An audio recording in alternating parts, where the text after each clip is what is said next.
Hey everyone, Run this 342 here, and I'm going to show you how to play a summoner at level 50. I'll go into 60 a little bit later, but for now let's start at 50. First, what you need to do always as a summoner is to put on your aetherflow stacks, and it is called aetherflow in your skill set. Always use that. You'll need whatever amount you get. If you're 50, you'll have 3. Very important. This is a key skill as summoner and scholar, but for the sake of this video, summoner. Next, you want to choose a pet. In dungeons and raids, you will always either choose your summon or your summon 3. Summon 2 is a last resort if your tank dies, and usually this is a way to get the boss away from you if you can, because your summon 2, which is a tank pet, in this case Titan Eggy, does not have a provoke, so be very careful. But you'll rarely use this one. This one is mostly used for leveling, so use this summon 2 for leveling. Now, if you're wondering, but run this, which summon should I use? Usually, and me and a lot of people at level 50 go with Garuda. Why? Well, Garuda has the ability to do damage AoE-wise and extend the duration of your dots. Your dots play a key role as a summoner, and that's how you do most of your damage. Ifrit Eggy, which is your summon 3, does more physical damage, while Garuda, which is your summon 1, does more magic damage.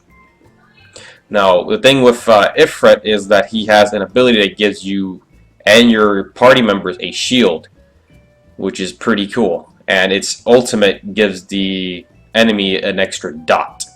As for Garuda's ultimate, it's pretty weak. It's an AoE. But Garuda has proven to be more valuable as an AoE summon than Ifrit's because just you have more attacks. So when you start any dungeon, have your aetherflow stacks up and use your summon 1. If you have the trait from your Thaumaturge Swiftcast, by all means use that for quick summon. But now I'm going to show you how to use what skills to use when you encounter a boss. Then we'll move on to adds. For a boss, the first thing you want to do is put up your Shadow Flare. Now either you could use quick Swiftcast for an instant one, like so, or you could do it slow and you could save that for something else. But in this case, let's begin. Aether flows up, then you start casting your dots. For me, I use the combo of Bio 2, Miasma, and then Bio. Why? Because in that order, the dots last longer. Bio 2 has the longest duration time for your dot. Then Miasma is second, and lastly Bio. Bio can be used while you're moving, so it's mobile. You'll be good to consistently use that. But let's begin. First, just watch. Use Shadow Flare.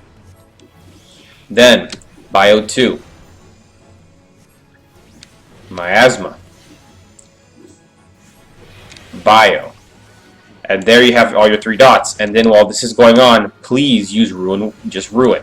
Spam Ruin. When your dots are about to end, because usually it will be in the reverse order, Bio will end, then would be Miasma, and then Bio 2. Reapply those dots so they don't run out, so your damage consistently does damage. Very important. You want to keep doing this, because those 3 dots are what will give you the most DPS. Very important.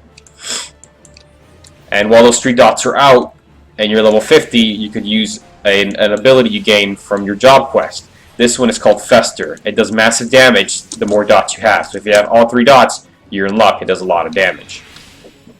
And that's just standard. Now your pet, if you have Garuda Eggy, this is what makes her better, in my opinion, than Ifrit. She has an ability called Contagion. Use it when you have all 3 dots. And she will double the time of your dots, so that you can do more damage using Ruin and Fester. If your Shadow Flare by chance runs out, reapply it. And keep attacking. Do not stop. If you're wondering, what about Ruin 2? Well, Ruin 2, I don't recommend you use it that much. You can after a Ruin, but your mana will be starting to deplete a lot and you will notice it. But I would usually use Ruin if I'm moving constantly mobile. I use Ruin 2 and Bio, since those 2 can be used while you're running. You don't have to be standing still to use them. But never let your dots fall like mine just did. Always keep them up. And one important thing you should know about your pet, and most summoners fail to do this. Never keep your pet on sick. Your pet has his own bar.